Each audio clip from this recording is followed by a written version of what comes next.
Marxist MP திரு சச்சிதானந்தம் நம்மோடு தொலைபேசி வாயிலாக இணைந்திருக்கிறார். வணக்கம் சார்.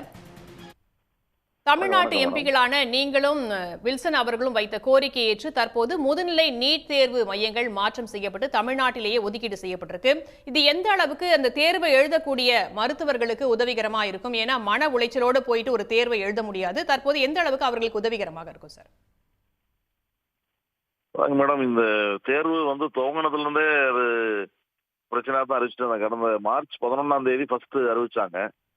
அதுக்கப்புறம் ஜூன் 7க்கு மாத்தினாங்க. அதுக்கப்புறம் ஜூன் 23க்கு மாத்தினாங்க. 23க்கு மாத்தினது 22 நைட்டு 10:30 மணிக்கு தான் அவங்களுக்கு சொல்லி எல்லாத்துக்கும் கேன்சல் பண்ணாங்க.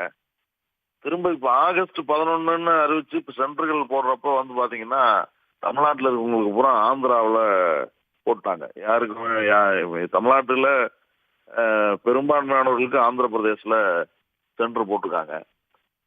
ஈவன் கேரளாவில் விசாரிச்சப்ப கேரளாவிலே அது மாதிரி தான் சொன்னாங்க. இது என்ன பிரச்சனைன்னா, நீங்க இப்ப ஒரு 10 நாளைக்கு முன்னால இது அறிவிக்கிறாங்க. அறிவிக்கிறப்ப என்னன்னா ட்ரெயின் டிக்கெட் கிடைக்க மாட்டேங்குது, ஃபிளைட் டிக்கெட் கிடைக்க மாட்டேங்குது.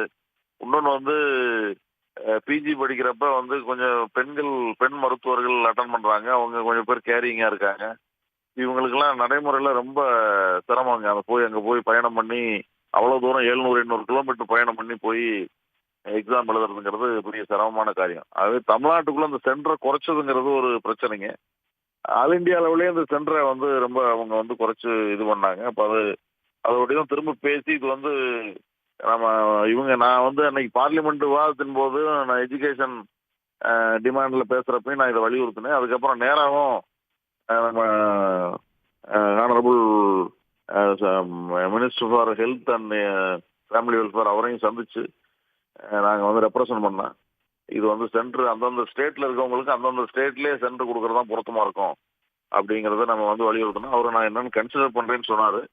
இந்த குரல் நிறைய பார்லிமெண்ட் உறுப்பினர்கள் இது மூலமா கேரளாவில ஒட்டுமொத்தமா எல்லா பார்லிமெண்ட் உறுப்பினரும் கையெழுத்து போட்டு அவங்களும் கொடுத்தாங்க. தமிழ்நாட்டில இருந்து நானும் போய் அவங்கள ரெப்ரசன்ட் பண்ணேன். அதை ஒட்டி இப்போ அந்த சேஞ்சஸ் பண்ணி உடனடியாக நம்ம தமிழ்நாட்டில் இருக்கவங்களுக்குலாம் அந்தந்த மாநிலத்திலேயே சென்று இது பண்ணி கொடுத்துருக்காங்க மேடம். இணைப்பில் கருத்துக்களை பகிர்ந்து கொண்டமைக்கு நன்றி சார். சன் நியூஸ் வாட்ஸ்அப் சேனலை ஃபாலோ செய்யுங்கள். QR கோடை ஸ்கேன் செய்து சன் நியூஸோடு இணைந்திருங்கள்.